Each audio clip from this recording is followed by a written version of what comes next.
بسم اللہ الرحمن الرحیم۔ سیدنا عمر بن خطاب رضی اللہ تعالی عنہ سے روایت ہے کہ ہم ایک دن رسول اللہ صلی اللہ علیہ وسلم کی مجلس میں بیٹھے تھے۔ اذا طلع الرجل، کہ اچانک ایک شخص آیا۔ اس کے کپڑے نہایت ہی سفید تھے، اس کے بال نہایت ہی سیاہ تھے، اور اس پر سفر کی کوئی علامت اور نشانی نہیں تھی، اور ہم میں سے کوئی بندہ اس شخص کو نہیں پہچانتا تھا، اور وہ ہمارے درمیان سے گزر کر رسول اللہ صلی اللہ علیہ وسلم کی خدمت میں دو زانو ہو کر بیٹھ جاتا ہے، اور اپنے گھٹنے رسول اللہ صلی اللہ علیہ وسلم کے مبارک گھٹنوں کے ساتھ ملا دیتا ہے، اور اپنے ہاتھوں کو اپنے گھٹنوں پر رکھ دیتا ہے، اور عرض کرتا ہے کہ یا محمد اخبرنی عن الاسلام، مجھے اسلام کے بارے میں بتائیے کہ اسلام کیا ہے۔ رسول اللہ صلی اللہ علیہ وسلم نے فرمایا، اسلام یہ ہے کہ تو گواہی دے اللہ کے سوا کوئی معبود نہیں، اور محمد اللہ کے رسول ہیں، اور تو نماز قائم کر، زکوٰۃ ادا کر، رمضان کے روزے رکھ، اور بیت اللہ کا حج کر اگر تجھے اس کے لیے استطاعت ہو۔ قال صدقتا، اس شخص نے کہا کہ آپ نے درست فرمایا۔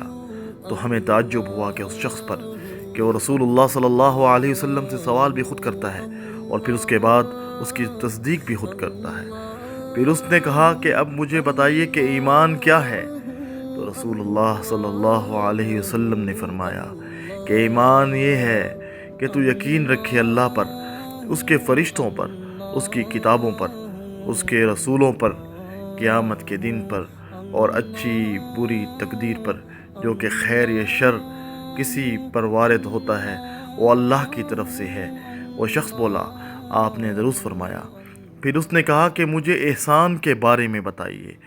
آپ صلی اللہ علیہ وسلم نے فرمایا کہ احسان یہ ہے ان تعبد اللہ کأنک ترا فإن لم تکن ترا فإنہ یراک، کہ تم اللہ کی عبادت اس کیفیت سے کرو کہ تم اسے دیکھ رہے ہو۔ اگر تمہارے اندر یہ کیفیت پیدا نہیں ہو سکتی تو یہ کیفیت پیدا کرو کہ اللہ مجھے دیکھ رہا ہے۔ پھر اس نے کہا کہ مجھے قیامت کے بارے میں بتائیے۔ رسول اللہ صلی اللہ علیہ وسلم نے فرمایا، جس طرح قیامت کے بارے میں پوچھا جا رہا ہے وہ پوچھنے والے سے زیادہ نہیں جانتا۔ اس شخص نے پوچھا تو مجھے اس کی نشانیاں بتائیے۔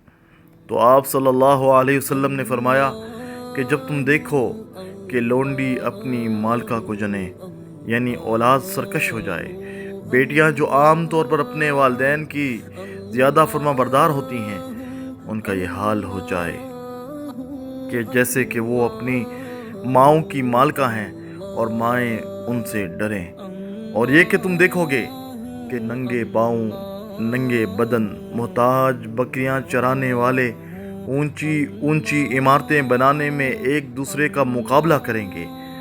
سیدنا عمر بن خطاب رضی اللہ تعالیٰ عنہ فرماتے ہیں کہ پھر وہ شخص چلا گیا، میرے ذہن میں یہ الجھن رہی کہ یہ سائل کون تھا۔ پھر رسول اللہ صلی اللہ علیہ وسلم نے دریافت فرمایا کہ اے عمر، کیا تمہیں معلوم ہے کہ یہ سائل کون تھا؟ میں نے کہا، اللہ اور اس کا رسول بہتر جانتے ہیں۔